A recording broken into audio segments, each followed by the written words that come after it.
ये सखी। हाँ सखी बोला। आज काहे बड़ी मुँह मार के बैठल हो? का बताई सखी अपने दिल के हाल। का भयल हो? सुना चाहत हो तो सुना। सुनावा। अरे जटावा या साड़ी बीतल, अरे बीतल या गहना, और दिल्ली शहर से नहीं अइले मर सजनवा। पूरा साल सेज पे अकेले मर बीतल, सखी लगाता बलमुआ कौनो सौ दिन से फंसा।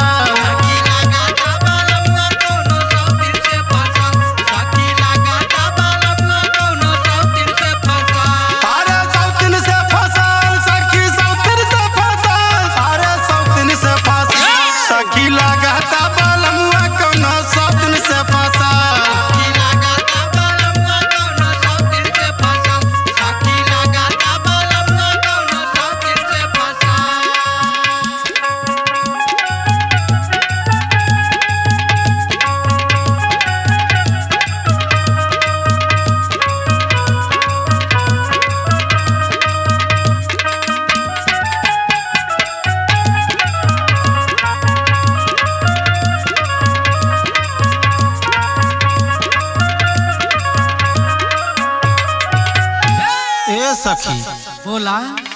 और सुना। सुनावा ये सखी। अरे फोनवा पे बड़ी बड़ी बात करेला और बाकी दिल के दर्द तकलीफ ना बुझेला।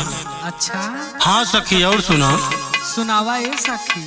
अरे फोनवे पे आवे खातिर, अरे रखे रोज दिनवा, यही असरा में बीतल 12 महीनवा। बाकी सजनवा के टिकट न कटल, सखी लागत बलमुआ कौनो सौतन से फंसा।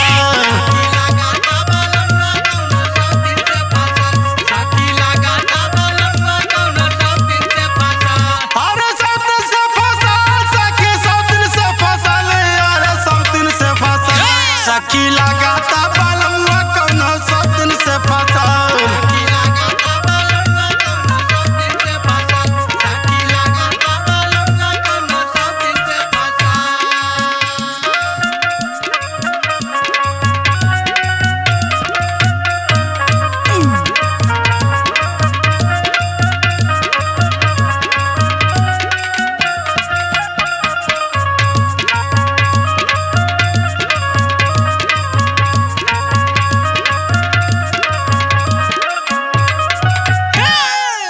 राजकुमार हवे ना का हो?